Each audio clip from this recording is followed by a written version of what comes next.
Sixth sense के बारे में हमने कई बार सुना है, जिसे सरल भाषा में छठी इंद्रिय कहते हैं। वैसे तो इंसान की 5 इंद्रियां होती हैं: नेत्र, नाक, जीभ, कान और त्वचा। इसी को दृश्य, सुगंध, स्वाद, श्रवण और स्पर्श कहा जाता है।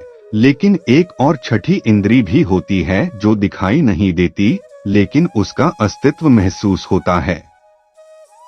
इसे परा मनोविज्ञान भी माना जाता है।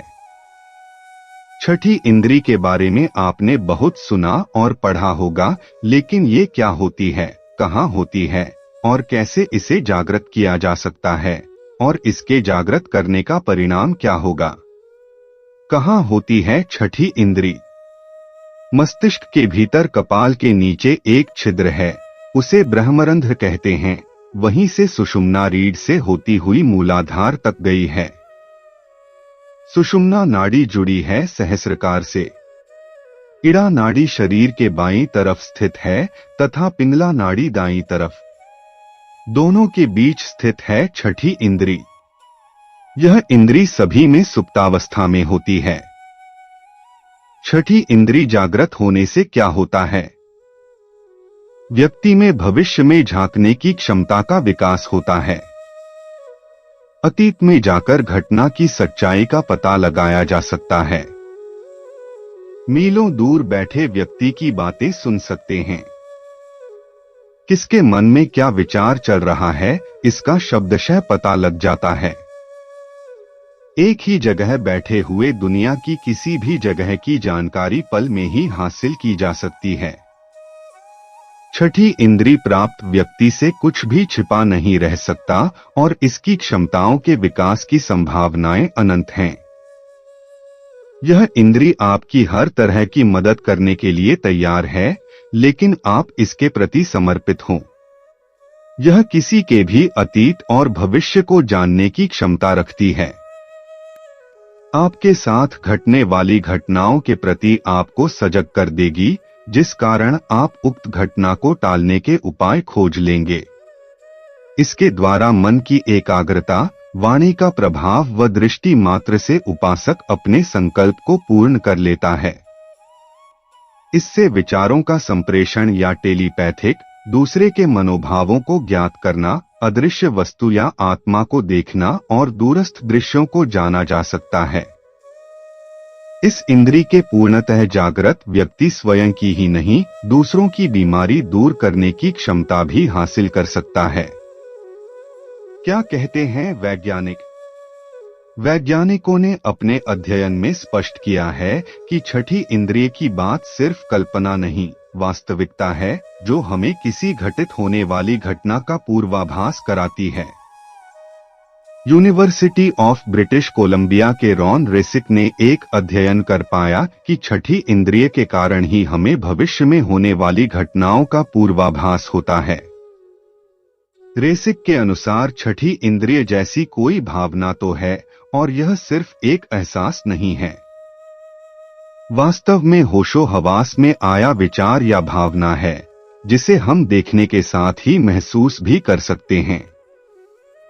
और यह हमें घटित होने वाली बात से बचने के लिए प्रेरित करती है। करीब 1/3 लोगों की छठी इंद्रिय काफी सक्रिय होती है। आइए जानते हैं कि किन तकनीकों से जागृत कर सकते हैं छठी इंद्री। पहला है प्राणायाम के अभ्यास से। प्राणायाम सबसे उत्तम उपाय इसलिए माना जाता है क्योंकि हमारी दोनों भौहों के बीच छठी इंद्री होती है। सुषुम्ना नाड़ी के जागृत होने से ही छठी इंद्री जागृत हो जाती है। यही छठी इंद्री है। आप अपनी छठी इंद्री को प्राणायाम के माध्यम से 6 माह में जागृत कर सकते हैं, लेकिन 6 माह के लिए आपको दुनियादारी से अलग होना भी जरूरी है। इड़ा नाड़ी शरीर के बाईं तरफ स्थित है तथा पिंगला नाड़ी दाईं तरफ, अर्थात इड़ा नाड़ी में चंद्र स्वर और पिंगला नाड़ी में सूर्य स्वर स्थित रहता है। सुषुम्ना मध्य में स्थित है, अतः जब हमारी नाक के दोनों स्वर चलते हैं तो माना जाता है कि सुषुम्ना नाड़ी सक्रिय है। इस सक्रियता से ही सिक्स्थ सेंस जागृत होता है। इसकी सक्रियता बढ़ाने के लिए निरंतर प्राणायाम करते रहना चाहिए, लेकिन शर्त यह कि उसी के साथ ही यम और नियम का पालन करना भी जरूरी है। इड़ा, पिंगला और सुषुम्ना के अलावा पूरे शरीर में हजारों नाड़ियां होती हैं। उक्त सभी नाड़ियों का शुद्धि और सशक्तिकरण सिर्फ प्राणायाम और आसनों से ही होता है। शुद्धि और सशक्तिकरण के बाद ही उक्त नाड़ियों की शक्ति को जागृत किया जा सकता है। दूसरा है ध्यान के अभ्यास से। भ्रिकुटी के मध्य निरंतर और नियमित ध्यान करते रहने से आज्ञा चक्र जागृत होने लगता है, जो हमारे सिक्स्थ सेंस को बढ़ाता है। कहते हैं कि गहरे ध्यान प्रयोग से यह स्वतः ही जागृत हो जाती है। प्रतिदिन 40 मिनट का ध्यान इसमें सहायक सिद्ध हो सकता है। 40 मिनट के ध्यान में आपको निर्विचार दशा के लक्ष्य को प्राप्त करना होता है। निर्विचार दशा का अर्थ होता है कि आपके मन और मस्तिष्क में ऐसे किसी भी प्रकार के विचार न हो जो आपको परेशान करते हों, मस्तिष्क को क्षति पहुंचाते हों।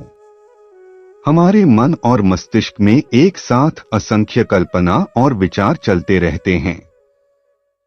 इससे मन मस्तिष्क में कोलाहल सा बना रहता है।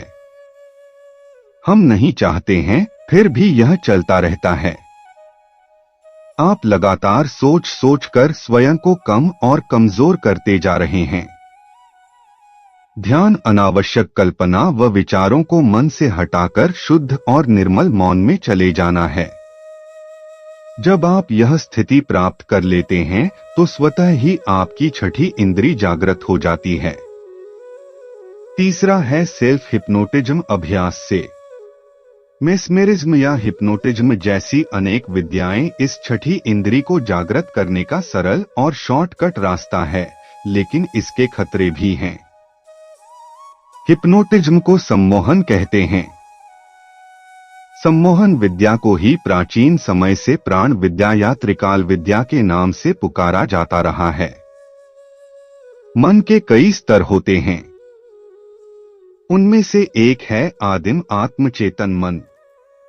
आदिम आत्मचेतन मन न तो विचार करता है और न ही निर्णय लेता है। उक्त मन का संबंध हमारे सूक्ष्म शरीर से होता है।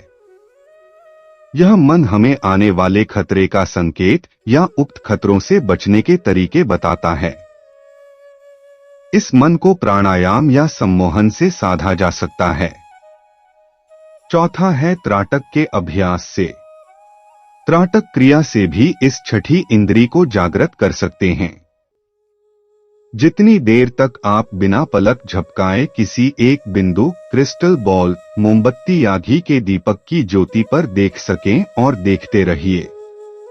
इसके बाद आंखें बंद कर लें। कुछ समय तक इसका अभ्यास करें। इससे आपकी एकाग्रता बढ़ेगी और धीरे धीरे छठी इंद्री जागृत होने लगेगी। पांचवा है मौन के अभ्यास से। मौन से मन की क्षमता का विकास होता जाता है, जिससे काल्पनिक शक्ति और आभास करने की क्षमता बढ़ती है। इसी के माध्यम से पूर्वाभास और साथ ही भविष्य के बारे में होने से पहले ही जान लेते हैं। यही सिक्स्थ सेंस के विकास की शुरुआत है।